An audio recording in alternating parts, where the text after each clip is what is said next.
కలలు నీవే, కష్టం నీదే, ఆశలు నీవే, ఆశయం నీదే.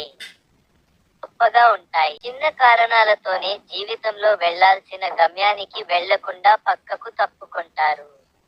సరే, అవేమైనా పెద్ద పెద్ద కారణాలతోనా అంటే చిన్న విషయాలకే కలలు గొప్పగా ఉంటాయి. కానీ కొంతమంది లేనిపోని కారణాలతో జీవితంలో ఓడిపోతుంటారు. సరే, ప్రయత్నం చేసి ఓడిపోతే అది ఒక పద్ధతి. కానీ ప్రయత్నమే మొదలు కాకుండా ఓడిపోయామని ఇంట్లోనే కూర్చుంటారు. ఇలా చేసి ఉంటే బాగుండు, అలా చేసి ఉంటే ఇంకా బాగుండు అంటూ ఇతరులకు సూక్తులు చెప్తారు. కానీ అప్పుడే ప్రయత్నం చేసి ఉంటే కనీసం ఆశయం కోసం ప్రయత్నం చేశామనే తృప్తి అయినా మిగులుతుంది కదా. ఈ విషయంలో ముందుగా ఓ స్టోరీ తెలుసుకోండి. గద్ద చెప్పే జీవిత పాఠం. ఆకాశంలో ఎగురుతున్న గద్దను చూస్తుంటాం.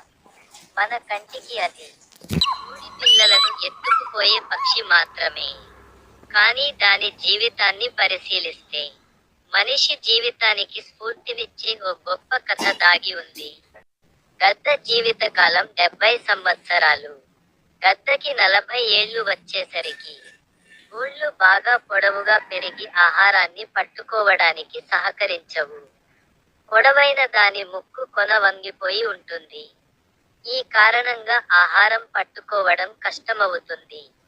ఈకలు దట్టంగా పెరిగి దాని రెక్కలు బరువై చురుకుగా ఎగరడానికి సహకరించవు. ఇలాంటి సమయంలో గద్ద ముందున్నది 2 దారులే. ఒకటి ఆహారం లేక చచ్చిపోవడం, రెండోది తనను తాను మార్చుకోవడం. గద్ద రెండో దారిని ఎంచుకుంటుంది. ఆ మార్పునకు చాలా రోజులు పడుతుంది. మార్పు కోసం తనకు దగ్గరలో ఉన్న ఒక ఎత్తైన కొండను స్థావరంగా చేసుకుంటుంది.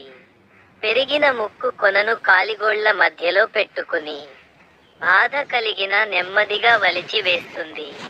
ఆ తర్వాత ముక్కు మళ్లీ కాస్త కొత్తగా వచ్చి పదునుగా పెరిగే వరకు ఎదురు చూస్తుంటుంది. పదునుగా పెరిగిన కొత్త ముక్కుతో అవసరాన్ని మించి పెరిగిన కాలిగోళ్లను వదిలించుకుంటుంది. ఆ తర్వాత తన ఈకలను తానే పీకేస్తుంది. అలా మళ్లీ కొత్తగా జన్మిస్తుందన్నమాట. బరువుగా ఉన్న తన రెక్కలను తేలికైపోతాయి. ముక్కు మళ్లీ పదునుగా మారుతుంది. గోళ్లు ఏదైనా పట్టుకుంటే వదలకుండా తయారవుతాయి. మళ్లీ బతుకు పోరాటంలో దూకేస్తుంది. గద్ద జీవితంలో ఎంతో గొప్ప స్ఫూర్తినిచ్చే స్టోరీ ఉంది కదా.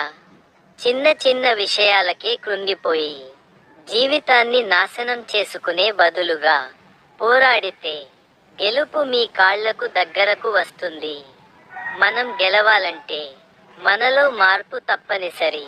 అక్కడే ఆగిపోతే మిమ్మల్ని చూసి మీకే బోర్ కొట్టేస్తుంది. ఇక సమాజం మిమ్మల్ని పట్టించుకోవడమే మానేస్తుంది. నీ రాత రాసేది ఎవరు? నీ దారి మార్చేది ఎవరు? కలలు నీవి, కష్టం కూడా నీదే. తలిచేది నువ్వు, తలబడేది కూడా నువ్వే. ఓటమి నీదే, గెలుపు కూడా నీదే. నీ ప్రయత్నం, నీ విజయం, నీ జీవితం. అంతే.